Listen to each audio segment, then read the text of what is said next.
제가 월요일부터 화요일까지 충북 제천 단양을 다녀왔습니다. 왜냐하면 저희 첫째 아들이 축구 골키퍼예요. 전국 대회가 있어가지고 제가 두 딸내미를 데리고 갔다가 하룻밤 자고 경기를 보고 왔습니다. 경기는 졌지만 또 아들은 잘했다라고 하는 자체 평가에 만족을 합니다. 근데 그 경기를 보면서 그런 생각이 들었어요. 경기에 졌으니까 이런 생각이 좀 드는 것 같아요.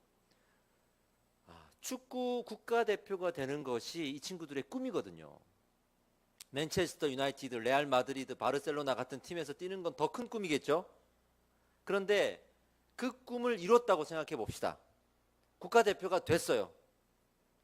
바르셀로나 선수가 됐어요. 그러면 그것으로 모든 꿈은 이루어졌다고 말할 수가 있을까요? 얼마 전에 국가대표 경기가 아시안게임 때 있었습니다. 많은 사람들이 졸전이라 그러고 비난을 했죠. 월드컵 경기도 그랬고. 그러면서 그런 생각이 들더라고요. 국가대표 뽑히고 난 이후가 더 중요하구나. 그 태극마크를 달고 내가 그 꿈을 이루었던 것만큼 열심히 뛰어서 인정받지 못하면 오히려 그 꿈 안에서 비난을 받게 되는 일들이 벌어지는 거구나. 우리의 꿈이라는 것은 어떤 마지막 점이 있어서 계단을 뛰어넘는 그런 형태의 개념이 아니고 마치 뛰어넘으면 또 더 큰 것을 뛰어넘어야만 하는, 우리가 죽을 때까지 이룰 수 없는 그런 개념이구나, 이런 생각이 들었어요. 그러니 축구 선수가 되고 국가대표가 되었는데 국가대표가 된 이후에 내가 맨날 못한다고 비난받고 나중에 국가대표에서 쫓겨나지는 않더라도, 팀에서 쫓겨나지는 않더라도 그렇게 비난당하고 무시당하고 능력 없다, 무능하다 그러고 그런 소리를 들으면서 국가대표 계속 하겠냐고 물어보면 하겠다고 할 친구가 어디 있겠습니까? 아마 아무도 없을 거예요. 지금 이 로마서의 말씀이 1장부터 11장까지 우리가 달려오는 동안 이 수많은 분량을 할애해서 무슨 이야기를 했냐면 구원에 대한 올바른 시각을 설명을 했어요. 그러니 이 유대인들을 보면서 또 로마 교회 교인들을 보면서 구원을 받은 백성이기 때문에 구원은 취소되지 않아요. 그러나 구원을 받았는데도 불구하고 어떻게 보면 우리의 큰 소망이 이루어졌음에도 불구하고 구원을 받은 백성으로 살아가는데 늘 비난을 받고 욕을 듣고 무능하다는 소리를 듣는 거예요. 그러니 나중에는 내가 지금 무엇하고 있지? 라는 생각이 들더란 말이에요. 그 상황에 빠져있던 사람들이 로마 당시 교회의 성도들이었습니다. 우리가 신앙생활을 해갈 때 구원이라는 너무 중요한 본질을 뛰어넘거나 놓치고 있지는 않은가, 이렇게 생각을 해볼 수가 있겠죠. 로마교회 성도들에게 쓴 글이라고 했습니다. 즉 이미 믿는 자들을 대상으로 로마서가 쓰여진 거예요. 처음에 성경을 읽을 때 저는 요한복음부터 읽으라 그래요. 왜냐하면 예수님의 말씀으로 되어 있기 때문에. 그리고 어느 정도 성경을 다 읽고 믿음을 갖고 이제 좀 구원을 넘어서 성화의 삶을 살기 위해서 결단하는 분이다 그러면 그때 가서 로마서를 읽는 것이 좋습니다. 그런데 이 1장부터 11장까지 구원론을 다루고 있다는 말은 무슨 말인가 하면, 말씀드렸다시피 너무나 중요한 이 구원을 우리가 누리지 못하고 있기 때문에, 또는 잘못된 구원론을 가지고 있기 때문에 바울이 안타까운 마음을 가지고 그게 아니라고 말하고 수정하고 보완하고 고치고 버릴 건 버리게 하는 이런 정리하는 작업들을 계속 해 나갔던 거거든요. 다시 말해서 지난 과거 내가 구원을 받고 구원을 받은 백성이 되었는데 그 구원을 받은 과정이 잘못됐단 말이에요. 그래서 다시 과거를 회상하면서 우리가 그 구원을 어떻게 다시 정리해야 되는지를 말해줬고, 이제 11장부터 마무리가 되어서 12장이 시작되면서는 이제 구원은 우리가 정리가 되었으니까 드디어 성화의 문을 열고 성화가 무엇인가를 향해 나아가는 거예요. 그리고 로마서 말미에 가면 그 성화의 목적지, 최종 목적지인 영화로운 단계까지 설명을 합니다. 그래서 지난 그 잘못된 구원론, 즉 율법의 메인 구원론, 잘못된 구원론들을 다 버리게 하고 새로운 이 성화의 문을 열게끔 만들어주는 장면이 이제 12장 1절부터 시작이 됩니다. 한 번 더 설명하겠습니다. 유대인들은 선민사상에 빠져 있었거든요. 나는 구원받았다, 태어날 때부터. 그러니 믿음으로 구원받는 개념이 아니라 선택받았다는 개념이 더 앞서버렸던 거예요. 물론 이 선택받은 개념은 우리 장로교 예정신학에서는 너무 중요한 교리이긴 하지만 그것을 믿음으로 구원을 받는다라는 교리를 뛰어넘을 수는 없는데 그 믿음으로 구원을 받는 의미를 다 뛰어넘어 버리고 나는 그냥 선택받았다라고 해서 너무나도 잘못된 구원론을 가지고 있었어요. 그리고 다른 것에 열심히 했죠. 마치 이런 거 있잖아요. 하나님의 이 영광에 대해서 너무나도 중요한 개념을 교회에서는 가르쳐야 돼요. 영광이 무엇인지를. 영광이 무엇인지를 가르치면 그 영광에 대해서 우리가 스며들고 먹고 자라면서 자연스럽게 영광을 바라게 되고 갈망하게 되고 그러면 자연스럽게 그 영광을 올려드리고 영광에 대한 나의 갈망이 또 해소될 수 있는 어떤 일을 찾게 되겠죠. 그것이 바로 하나님이 영광을 받으시는 사역거리가 되겠죠. 그런데 영광이 무엇인지는 이야기하지 않고 영광스러운 사역들만 우리가 얘기하게 된다 그러면 어느 순간에 사역에 지쳤을 때 내가 무엇하고 있지? 라는 생각을 가질 수가 있잖아요. 그래서 항상 이 영광을 설명함으로 우러나오는 그 행위들이 하나님을 향한 선한 사역까지 이루어지도록 만들어가는 것이 교회의 선한 사역들입니다. 근데 영광을 이야기하지 않고 사역으로 이것이 영광스러운 일이다라고 가르치니까 그 단어 자체에 얼마나 메리트가 있습니까? 그러나 일을 하면 할수록 사역을 하면 할수록 점점 내가 지금 못하고 있지? 영광이라는 건 좋은 건데 사실은 잘 모르겠어요. 그리고 잘 느껴지지 않고 실감나지 않단 말이죠. 지쳤을 때 드디어 그것을 알게 됩니다. 마찬가지로 지금도 우리가 구원에 대해서 그토록 강조했던 이유가 거기에 있고 이제 성화에 대해서 강조해야 될 이유도 거기에 있는 겁니다. 그렇게 11장까지 마무리를 짓고 이제 12장으로 넘어가는데 첫 구절이 그러므로라고 되어 있습니다. 12장부터는 이제 구원의 문을 닫고 새로운 문을 여는데 성화의 문이다 그러면서 그러므로라고 하는 거예요. 과거를 어떻게 해결해 나가야 하는지를 지금까지 말했다면 이제는 미래를 어떻게 살아가야 하는지를 말하겠다라는 겁니다. 여러분 우리가 구원받은 자로서 어떻게 미래를 살아가야 합니까? 이게 1절 말씀에 나옵니다. 함께 읽어봅시다. 그러므로 형제들아 내가 하나님의 모든 자비하심으로 너희를 권하노니 너희 몸을 하나님이 기뻐하시는 거룩한 산 제사로 드리라. 이는 너희가 드릴 영적 예배니라. 아멘. 여기서 몸을 드리는 것이 영적 예배라고 했어요. 몸을 드리는 것이 뭘까요? 몸을 드리는 것은 단순한 교회에서 또는 선교적인 또는 하나님의 영광을 위한 육체적인 봉사나 예배 안에서 막 뛰고 땀을 흘리고 누구보다 열정적으로 예배를 드리는 그 예배의 열정을 이야기하는 것은 아니에요. 여기서 말하는 이 몸은 이 원어를 분석해 보면 전인격적인 삶을 말합니다. 그러니까 너희의 거룩한 몸을 드리라고 한 것은 우리의 거룩한 인생을 우리의 삶을 인격적인 하나님 앞에 드러내라. 그것을 드리라 라는 말로 해석할 수가 있고 그것을 이제 12장 전체에 자세하게 다루어 갈 것입니다. 우리가 착각하는 것이 하나가 있는데 예수님이 십자가에서 단번에 제사로 우리의 죄를 속죄하셨죠.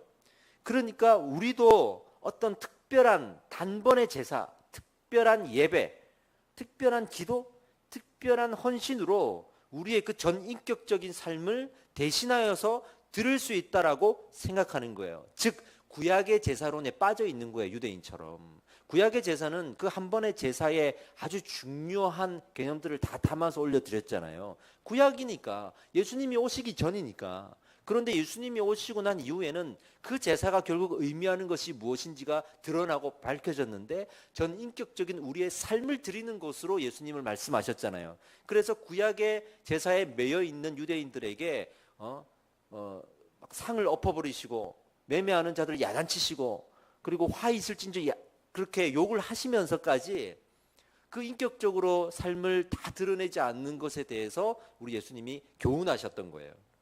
그래서 우리가 인격적인 삶을 하나님께 이렇게 드려야 되는데 어떤 특별한 예배나 기도나 어떤 특별한 헌신으로 그걸 대신할 수 있다고 자꾸만 생각을 하는 거예요. 아직도 우리는 지금 로마서 1장으로 돌아가야 되는 거예요. 다시 한번 처음부터 다시 살펴봐야 될 만큼 구약적 신앙에 매여 있는 거예요. 이것은 다른 말로 좀 냉정하게 말하면 우리가 예수님의 자리에 앉은 겁니다. 단번에 제사로 죄를 속죄하실 분은 예수님밖에 없어요. 어떤 누구도, 심지어는 세상에 어떤 훌륭한 목사님도, 위대한 목사님도, 어떤 지도자도 그것을 대신할 수 없습니다. 누구나 우리의 인격적인 삶 전체를 드러내고 하나님 앞에 드리지 않으면 안 되는 거예요. 이것이 성화라고 합니다. 성화의 가장 정확한 뜻은 우리의 인격적인 모든 삶을 하나님 앞에 드린다. 할렐루야. 네. 성경에서 말하는 이 제사는요, 곧 우리의 삶이에요. 삶을 드린 자들이 모여서 예배하는 곳이 바로 교회입니다. 교회란 무엇인가? 인격적인 삶을 다 전인격적인 삶을 드린 사람들이 모이는 곳, 이게 교회입니다. 교회의 진정한 이름은 무엇입니까? 그 사람들입니다. 사실은 초대교회의 지역의 이름을 따서 교회 이름을 지었잖아요. 별로 의미가 없어요. 그 교회 이름은 의미가 없어요. 그냥 지역의 이름을 그냥 지은 거예요. 거기 특별한 의미가 없습니다. 지금도 무조건 구례동이면 구례동교회 하지 않잖아요. 이거는 그 어떤 교리가 아니에요. 초대교회에서 말하는 진정한 교회는 우리 자신이고 우리 개개인이거든요. 그래서 사실은 우리 모두가 교회의 이름이 될 수가 있어요. 그래서 한 사람 한 사람 이름이 다 다르기 때문에 공통적인 이름 하나를 내야 되니까 그냥 우리 지역교회 이름으로 하자라고 한 거거든요. 우리 교회가 이름 없는 교회라 그러면 바로 그런 의미에서 우리가 아닌 다른 것으로 이름을 정하지 말자라는 의미도 있지 않겠습니까? 여러분 다시 한번 강조드리겠습니다. 여러분들이 우리 교회 이름입니다. 할렐루야. 할렐루야. 먼저는 우리가 몸을 산제사로 드리는 영적 예배를 드려야 되는데 그러면 왜 드려야 되는가? 그거를 이제 설명을 해요. 첫 번째로 왜 드려야 되냐 그러면 그래야 하나님의 뜻을 분별할 수 있다고 말합니다. 2절 말씀에 너희는 이 세대를 본받지 말고 오직 마음을 새롭게 함으로 변화를 받아 하나님의 선하시고 기뻐하시고 온전하신 뜻이 무엇인지를 어떻게 분별하도록 하라. 이 세대를 본받지 않으려면 어떻게 되냐? 마음을 새롭게 함으로 변화를 받아야 됩니다. 그래야 본받지 않을 수가 있지 다른 우리의 의지로 되는 것이 아닙니다. 우리가 마음을 새롭게 함으로 변화를 받으려면 어떻게 되느냐? 영적 예배를 드려야 됩니다. 이 영적이라는 말은 이 원어를 분석해 보니까 올바른 예배가 되더라고요. 그 올바른 예배는 아까 몸을 드리라 그랬죠? 인격적인 삶을 드리는 거예요.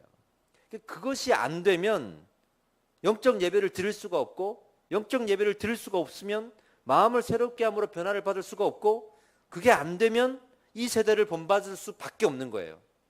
이러한 도미노 현상이 나타나는 거고 그 본질의 가장 중요한 것을 이 영적 예배라고 말하고 있는 거예요. 영적 예배를 드려야 분별할 수 있다. 이것이 핵심인데 구원을 얻은 우리가 가장 먼저 생각해야 될 것 하나님의 뜻을 분별해야 된다는 거. 이게 사도 바울이 로마서 12장을 시작하면서 이미 믿는 자들에게 성화를 가르칠 때 제일 먼저 강조했다는 거예요. 분별해야 된다는 거. 계속 제가 강조합니다. 분별해야 된다는 거.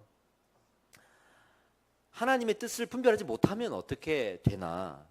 그러면 말씀을 이용하게 됩니다. 말씀을 자기 상황과 욕심을 이루는 통로로 삼고 이용하게 됩니다. 기도가 자기 욕심을 이루는 통로가 됩니다. 그렇죠? 성령님이 임재하면 다 알 수 있습니까? 여러분 그렇게 생각하십니까? 그렇게 생각하는 사람들이 많습니다. 성령님을 이용하는 겁니다. 성령님이 어떻게 임재하시는지는 모르는 겁니다. 성령님의 임재만 알고 어떻게 임재하시고 말씀하시는지를 모르는 겁니다. 보세요. 노아나 에녹이 하나님 앞에 어떤 칭찬을 받았죠? 동행하였더라. 노아도 동행하였더라. 에녹도 동행하였더라 그랬죠? 그 동행이 무엇이냔 말이에요. 성령님이 지금 우리가 무엇하고 계시죠? 동행하고 있어요. 예수님의 제자들과 무엇했습니까? 동행했습니다. 제자들이 복음 전하면서 사는 동안 성령님이 어떻게 그들과 함께 했습니까? 동행했습니다. 그가 무엇을 하든지 사소로운 것까지 역사하시고 능력을 베풀어 주시고 하나님은 사소한 것까지 함께 하셨습니다. 그런 중에도 제사들이 성경을 손에 놓지 않고 성경을 말했습니다. 잘 보세요. 성경이 임하고 나와 동행하고 있는데 성경을 손에서 떼지 않고 있는 제자들을 우리는 보게 되는 거예요. 즉 성령이 임한다고 내가 성경을 놓을 수는 없어요. 우리가 하나님의 뜻을 분별하지 않는다 그러면 성령이 임하실 때 사단도 임하거든요.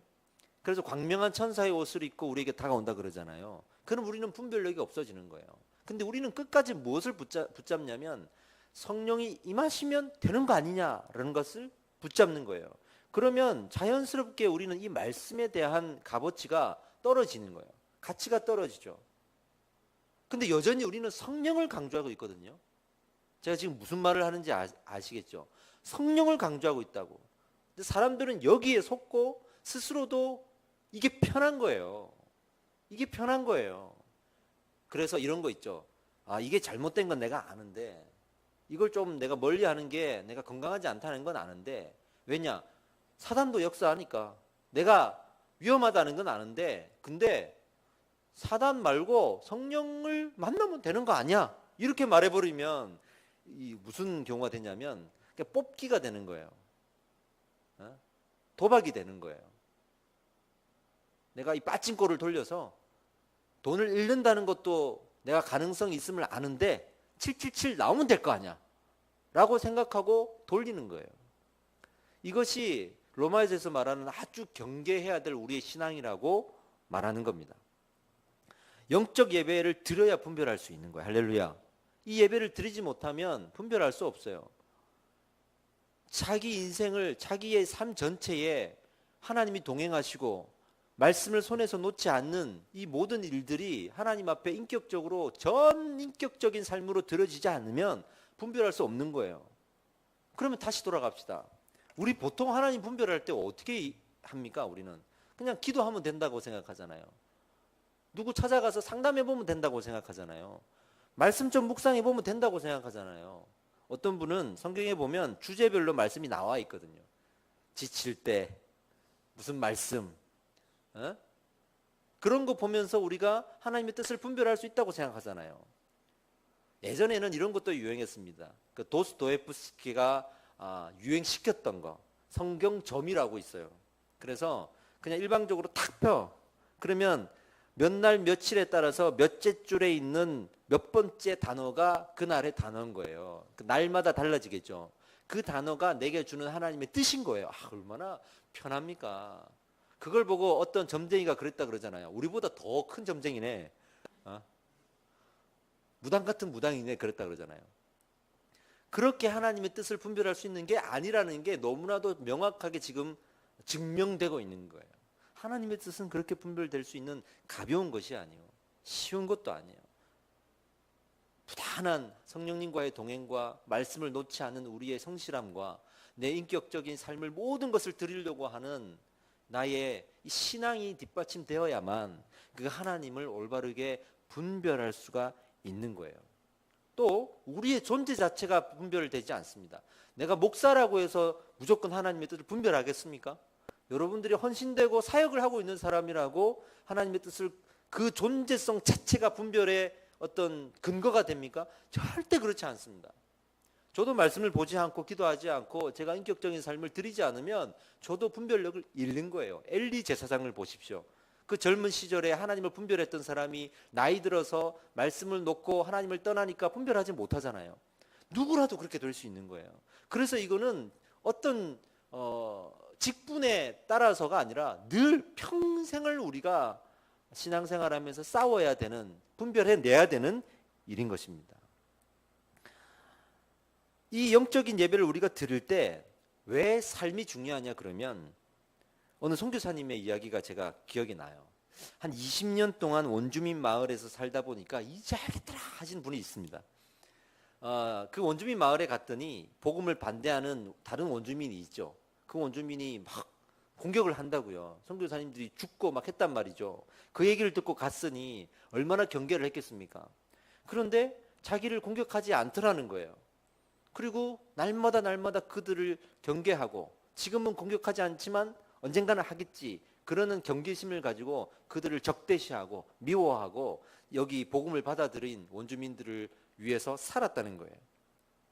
한참 시간이 지나서 알게 된 사실은, 그들 입장에서, 그 공격을 해야 되는 원주민 입장에서의 이야기를 들은 거예요.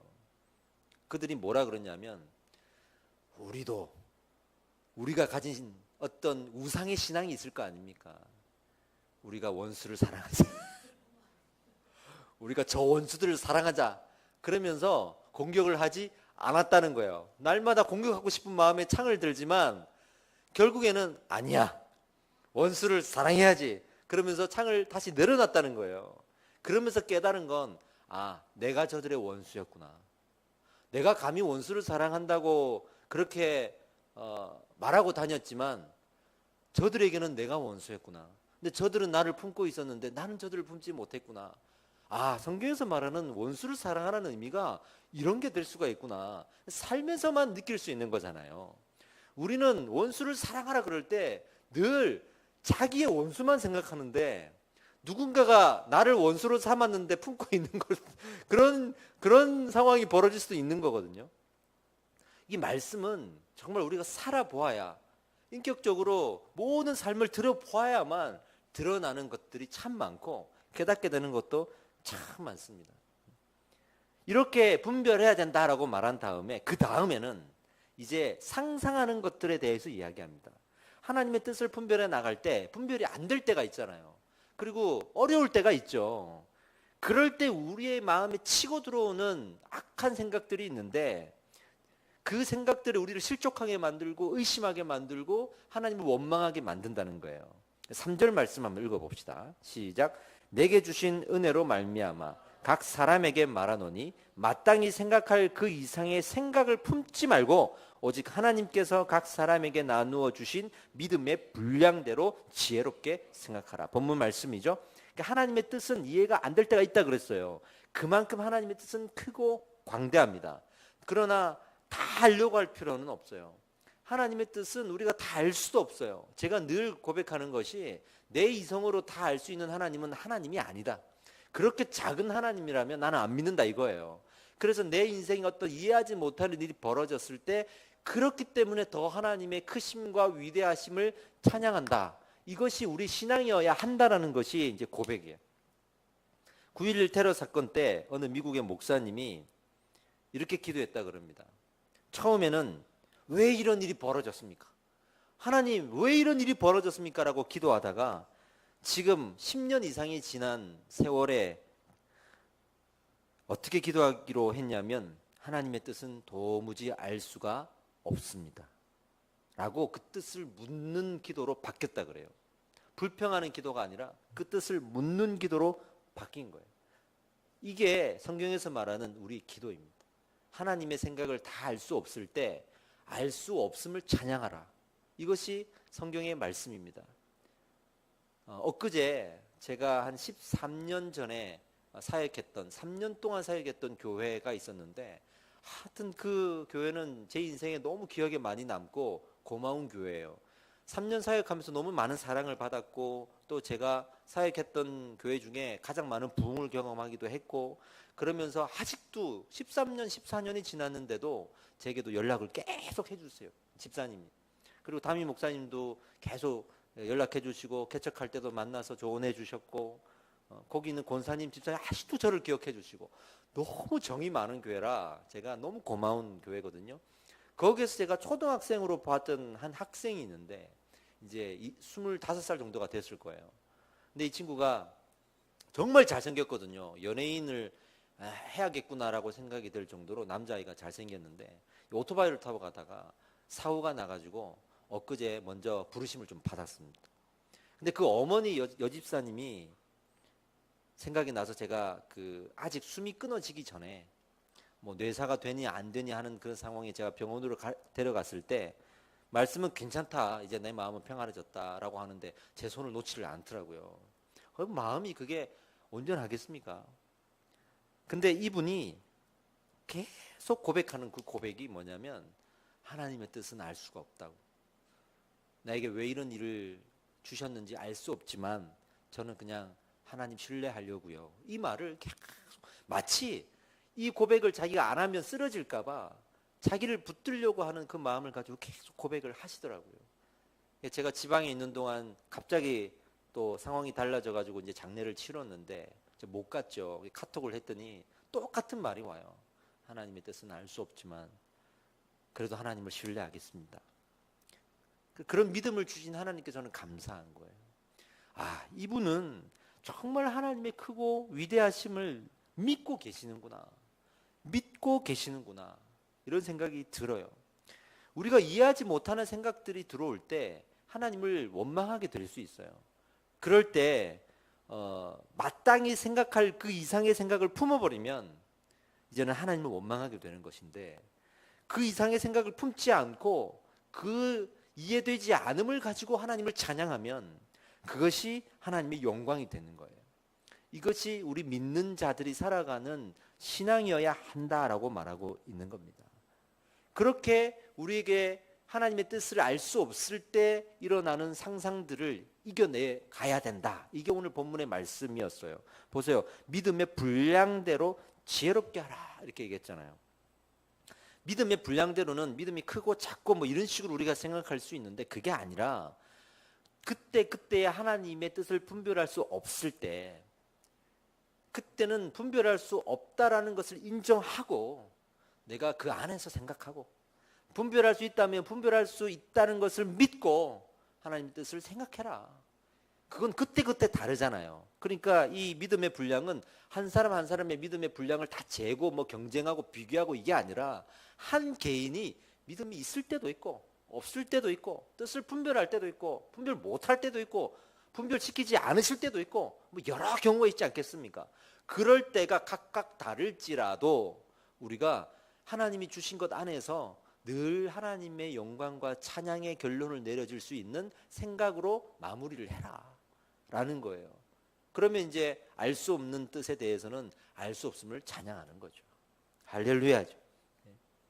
그렇게 우리의 상상에 대해서 어떻게 이겨내야 되는지를 이야기하고, 그 다음에 넘어가면서 이제 은사에 대해서 이야기합니다. 그렇게 우리가 하나님의 뜻을 알기 위해서, 분별을 위해서 인격적인 삶을 들였을 때 가끔 분별이 안 될 때 찾아오는 생각들을 또 지혜롭게 믿음의 분량대로 이렇게 이겨내라 했죠. 자, 여기까지 이제 됐으면 이제는 은사라는 문제가 또 우리를 괴롭혀요. 은사라는 문제가. 11절에서 12절을 한번 읽어보겠습니다. 시작. 내가 너희 보기를 간절히 원하는 것은 어떤 신령한 은사를 너희에게 나누어 주어 너희를 견고하게 하려 함이니, 이는 곧 내가 너희 가운데서 너희와 나의 믿음대로 말미암아 피차 안위함을 얻으려 함이라. 자, 보세요. 은사를 왜 준다 그랬죠? 너희를 견고하게 하려 함이니 그랬잖아요.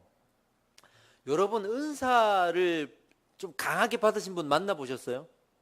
여러분들이 또 그런 분일 수도 있죠. 누구나 한 가지씩 은사는 다 있어요, 사실은. 근데 저는 이렇게 치료의 은사를 받으신 분들을 많이 만났거든요. 근데 어마어마한 담대함이 있어요. 이런 분들은 아까 말씀하신 하나님의 뜻을 분별도 잘 하시고요. 그리고 그 뜻을 이해할 수 없는데도 불구하고 하나님을 찬양하고, 이런 어떤 좀 냉정하리만큼 하나님 앞에 곧게 딱 서 있는 그런 분들이세요. 왜냐하면 이 은사로 내가 경험하고 있는 것들이 또 있기 때문에 이해하지 못하는 일이 벌어져도 하나님 찬양하고 그렇게 살아가는 모습들을 보게 돼요. 근데 그 은사로 하여금 어떤 열매를 맺느냐는 또 다르더라고. 여기서 또 달라지더라고. 어떤 사람들은 정말 그 은사로 하여금 더 견고하게 만들어지는 열매를 맺는 반면에, 어떤 사람들은 그 은사로 하여금 또 견고하지 못하는 잘못된 열매를 맺기도 하더라고. 왜 그러냐? 봅시다. 믿음의 분량대로 각자의 은사적 기능을 하며 한 몸이 되도록 하라. 이것이 성경의 가르침인데 이렇게 하지 않아서 그래요. 6절에서 8절을 보겠습니다. 12장 6절에서 8절 시작. 우리에게 주신 은혜대로 받은 은혜가 각각 다르니, 혹 예언이면 믿음의 분수대로, 혹 섬기는 일이면 섬기는 일로, 혹 가르치는 자면 가르치는 일로, 혹 위로하는 자면 위로하는 일로, 구제하는 자는 성실함으로, 다스리는 자는 부지런함으로, 긍휼을 베푸는 자는 즐거움으로 할 것이니라. 아멘. 얼마나 많은 은사의 종류가 나옵니까? 여기서 보면 예언, 믿음의 분수대로 하라, 혹은 여기서 말하는 예언은 앞날을 미리 내다보는 예언이 아니고, 성경에서 말하는 예언이라는 단어의 뜻은 성경을 풀어서 해석하는 것을 얘기하는 겁니다. 하나님의 뜻을 분별하는 걸 얘기하는 거예요. 마찬가지로 하나님의 뜻을 분별할 때는 믿음의 분수대로, 아까 앞서 나온 말씀대로 해라는 거죠. 섬기는 것도 은사예요. 섬기는 것도 정말 잘 섬기는 분들이 있습니다. 섬기는 일이면 그냥 섬기라는 거예요. 가르치는 자면 가르치는 일로 은사를 삼으라는 거예요. 위로하는 자는 잘하는 사람, 위로하는 일로 섬기라는 거라. 구제할 때는 성실하게 하라, 이런 이야기들을 계속 지금 말씀하시면서 각각의 은사가 있음을 인정하라 이거예요. 각각의 은사가 있음을. 근데 우리는 항상 비교하는 문화가 있기 때문에 그 은사 중에도 내가 갖고 싶은 은사가 있는 거라. 나는 섬기는 은사가 있는데 가르치는 은사가 받고 싶고, 병을 치료하는 은사를 받고 싶고, 방언의 은사를 갖고 싶고, 내가 갖고 싶은 게 너무 많은 게 문제예요. 우리는 한 가지에 만족을 못 한다고. 근데 은사는 하나님의 일방적인 선물이거든요. 그걸 안단 말이죠. 우리를 구해서 주실 때가 있지만 구해도 안 주실 때가 있어요. 하나님 마음이에요. 근데 성경이 뭐라고 얘기하냐면, 받은 은사대로 감사할 줄 알고 그것으로 서로가 모여서 하나가 되어라. 그러니까 제가 가르치는 은사면은, 또 우리 집사님들은 섬기는 은사가 있고, 또 어떤 분들은 위로하는 은사가 있고, 그렇게 각각 다른 은사들이 모여서 한 몸이 되라. 그러면 어떤 사람은 머리 역할을 하고, 어떤 사람은 손의 역할을 하고, 어떤 사람은 다리 역할을 하고 하게 되는 것처럼, 그렇게 하나가 되는 일에 오히려 집중해야지, 내가 가지지 못한 은사, 더 가지고 싶은 은사에 집중해서 하나가 되는 일에 참여하지 못한다면 이것이 안타까운 일인 거예요. 이것이 성경적이지 않은 일이 되는 거예요. 근데 이제 우리가 배울 때 어떻게 배울 수 있었냐면, 저는 그렇게 배웠으니까, 은사도 급이 있다는 식으로 저는 배운 거예요. 급이 있다.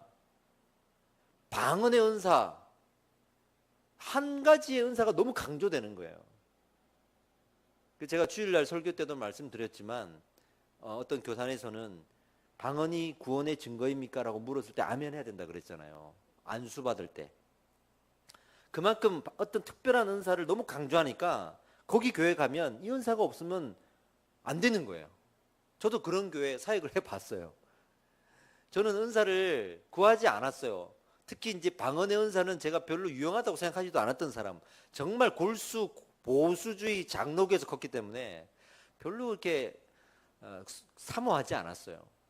그리고 방언하는 사람도 있으면 기도 방해나 된다고 생각하고, 무슨 뜻인지는 알고 저러나 그렇게 생각하고, 그리고 제가 이제 사역지에서 골방 기도를 정교인들이 돌아가면서 할 때 제 순서가 돼갖고 기도하는데 갑자기 방언이 터져 나온 거예요.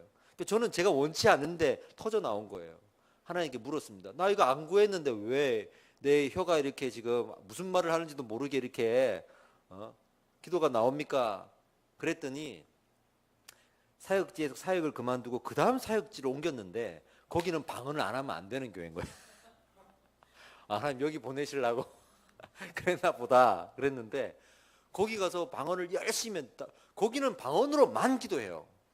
너무 방언을 강조하니까. 그래서 이렇게 다른 교회에서 오신 분들이 방언 못 하시는 분들은 적응을 못 하는 거야. 마치 이렇게 하수 취급하는 거 있죠. 이런 게 있는 거야, 이게. 근데 그런 현상들이 성경적인 근거를 달자 그러면 그 어디에도 그렇게 하라는 말씀이 없는 거예요. 한 사람 한 사람들이 너무 귀하고, 각자의 받은 은사가 모여서 하나가 이루는 한 몸이 되는 것에 집중하라. 그래서 은사 문제로 싸우거나 경쟁하거나 판다는 것은 무지한 거다라고 설명하고, 교회는 다양한 은사가 모이는 곳, 혼자 다 하려고 하지 말고 그 은사가 내 은사가 최고라고만 하지 말고 각자의 은사를 인정하고 하나가 되는 것에 집중하라. 그래서 18절 말씀에 할 수 있거든 너희로서는 모든 사람과 더불어 화목하라 이렇게 말하고 있는 겁니다. 이 말씀은 다른 구절에 섞여 있는 것이 아니라 은사를 설명하면서 그 안에 딱 넣어 놓으신 거예요. 은사 때문에 싸우지 말라는 거예요. 은사를 가지고 등급을 나누지 말고 은사로 우열을 가리지 말고 경쟁하지도 말고 그거하고 시기하고 질투하지도 말고 은사로가 하나가 되는 것에 집중하라. 할렐루야. 이 교회가 하나님 앞에 하나가 되지 못하는 데는 많은 이유가 있지만 각자의 은사를 인정하지 못하는 것에 이유가 있는 거예요. 상당한 이유가 여기에 있는 거예요.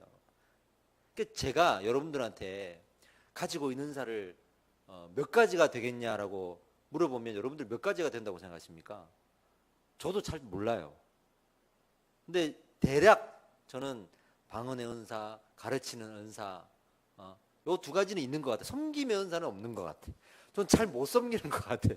집에서도 잘 못 섬기고 교회에서도 잘 못 섬기고 은사가 없어요. 그럼 위로하는 은사도 생각보다 없는 것 같아.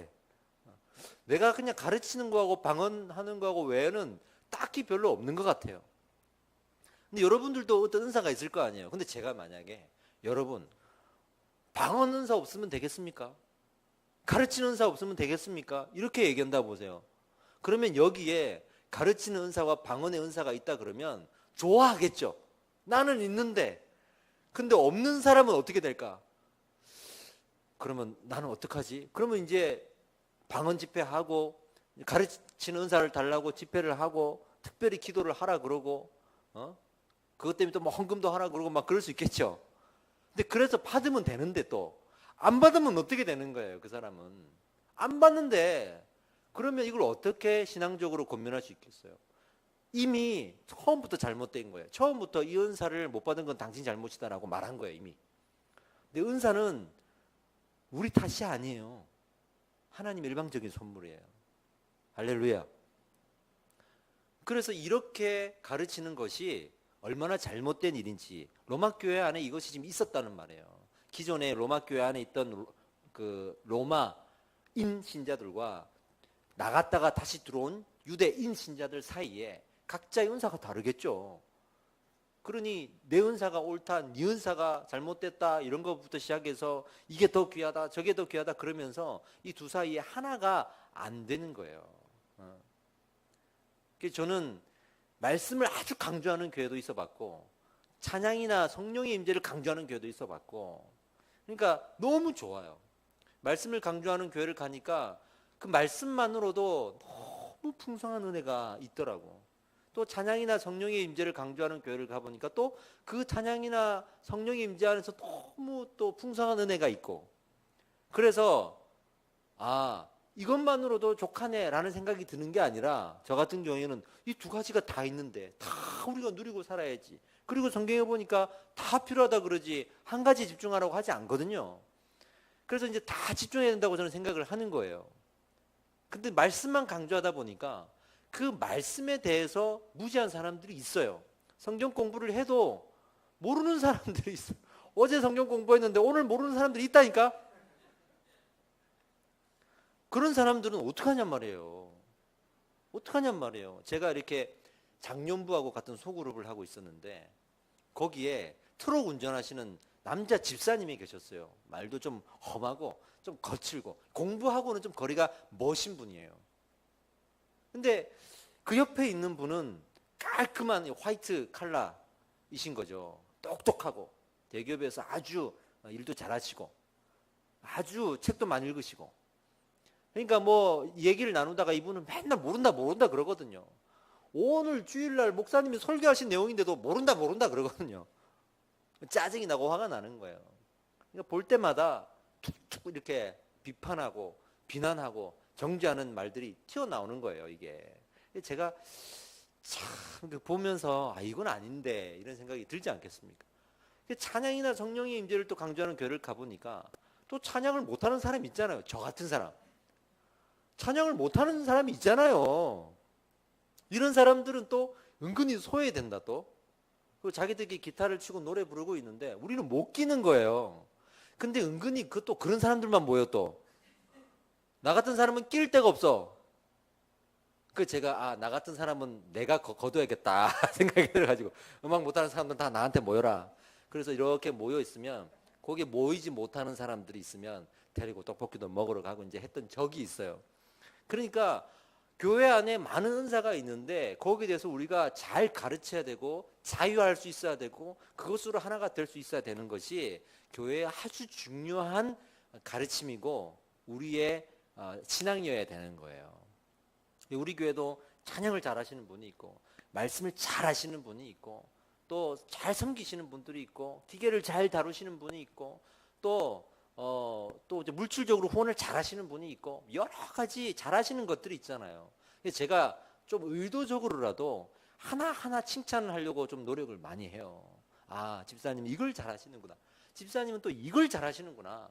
그걸 막 칭찬을 한단 말이죠. 이것이 좀 흘러갔으면 좋겠어요.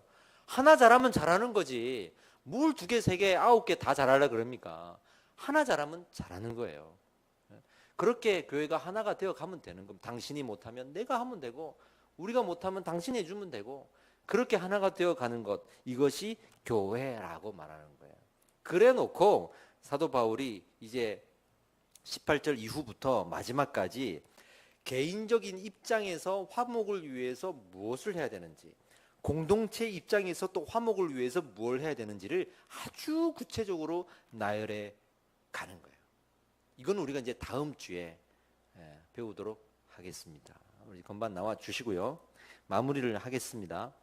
우리가 교회라는 곳에 모여서 말씀을 듣는 그리고 예배를 드리는 찬양하고 기도하는 이런 시간들을 가지는데 우리의 마음에 자꾸만 이렇게 모이게 하신 것에 대한 감사가 없고 그리고 내가 조금 더 앞서고 싶고 나를 드러내고 싶고 하는 그 유혹에 나 스스로를 절제하지 못한다 그러면 결코 우리가 올바른 신앙 안에서 자라갈 수가 없어요. 정말 올바른 신앙 안에서 자라갈 수가 없어요. 이 교회 안에서 우리가 해야 될 일은 각자를 인정해 주는 것이 1번입니다. 각자를 1번에 인정해 주는 것. 두 번째로는 그 인정해 주는 것으로 서로가 하나가 되어 모이는 겁니다. 모이는 겁니다. 심지어는 청소를 잘하시는 분이라 할지라도 저는 그게 은사라고 생각해요. 그게 섬기는 거고 여기에 오시는 분들 어떤 분들은 교회 상처를 가지고 오시는 분들이 있는데 아주 사소한 그런 상처들이 있잖아요. 그러니까 교회가 하나가 되지 못해서 우리가 가질 수 있는 상처들을 많이 가지고 오시더라고요. 근데 저는 여기가 그런 분들이 오셔서 말씀으로 좀 위로를 받았으면 좋겠어요. 이 말씀대로 우리가 가르치고 말씀대로 살면 못할 게 없습니다. 다 답은 여기에 있어요. 다 답은 여기에 있어요. 그거를 성화의 첫걸음에 바울이 말하고 있었습니다. 오늘 얘기했던 내용 중에 제일 제 가슴을 때린 내용은 아무리 제자들이 성령이 임재하고 임재의 역사가 일어나고 그렇게 놀라운 성령의 임재를 경험하고 있었지만 말씀을 손에 놓지 않았고 그들의 입에서는 늘 말씀을 풀어 해설하는 것으로 복음을 증거하는 그런 삶을 살았다는 것, 이게 제가 참 위로가 돼요. 그게 너무 힘이 돼요. 성령을 강조하고 이 교회가 하나가 되지 않는 것은 각자가 내가 옳다고 하는 고집이 있어서 그렇습니다. 요즘에 세습 문제도 말이 많고 한국 교회가 말이 많죠. 저도 SNS에 제 의견을 피력하기도 하지만 어떤 생각이 드냐 그러면 그렇게 큰 교회들이나 어떤 한국 교회 구조적인 문제가 생긴 것은 그런 구조를 만들어 놓은 우리들의 잘못이에요. 어떤 구조요? 나는 틀리지 않는다라고 하는 말에 인정해 준 거예요. 교회가 담임 목사를 우상화하고 우리 목사님은 안 그래, 우리 교회는 안 그래, 그러면서 다 던져준 거예요. 그런데 어느 권력을 갖추고 절대적인 구조가 되면 그때는 내가 틀려도 되는 거거든요. 그렇게 해서 그 젊은 시절에 대단한 은사의 사역들을 하고 부흥을 일으켰던 분들이 그 절대 구조를 가지고 권력을 가지니까 다 변하는 거 아니겠습니까? 신앙은요, 나도 틀릴 수 있다는 걸 절대 내려놓으면 안 돼요. 여기 서 있는 저도 틀릴 수가 있습니다. 저도 여러분들의 말과 여러분들의 의견들을 귀를 기울이고 하나님 앞에 기도하지 않으면 제가 가지고 있는 삶의 경험만으로는, 제 이성만으로는 모든 것을 올바르게 판단할 수가 없어요. 그래서 교회는 서로의 은사가 필요한 거예요. 제가 모든 은사를 다 갖고 있지 않다 말씀드렸잖아요. 여러분들이 그 은사를 채워주시고 같이 걸어가는 거 아니겠습니까? 네. 저는 제가 틀릴 수 있다고 생각합니다. 그리고 틀릴 거라고 생각합니다. 제가 여기 오는 집사님들한테 늘 부탁드리는 건, 정말 제가 잘못된 걸음을 걸을 때 식사라도 맛있는 거 하나 사주시면서 목사님 이거 다시 한번 생각해 봤으면 어떨까요? 이런 우려가 됩니다라고 말씀해 주시면 내가 그거 듣겠다. 나는 내가 틀릴 수 있다고 생각을 합니다. 그러한 우리의 마인드들이 이 교회를 더 건강하게 세워갈 수 있을 거라고 저는 믿습니다. 그랬을 때 저도 여러분들이 잘못된 생각을 하고 잘못된 결정을 하고 살고 있다고 생각하면 저도 여러분들에게 이거는 하나님 앞에 다시 한번 기도해 보셔야 될 것 같습니다 라고 말할 수 있지 않겠습니까? 우리는 그렇게 교회를 세워갈 수 있고 그렇게 하나가 될 수 있습니다. 지금 다음 주에 말씀드릴 그 장면들이 바로 그런 장면들이에요. 그런 장면들입니다. 우리가 이 시간 기도할 때 하나님, 이제 이 영적 예배가 회복되게 하여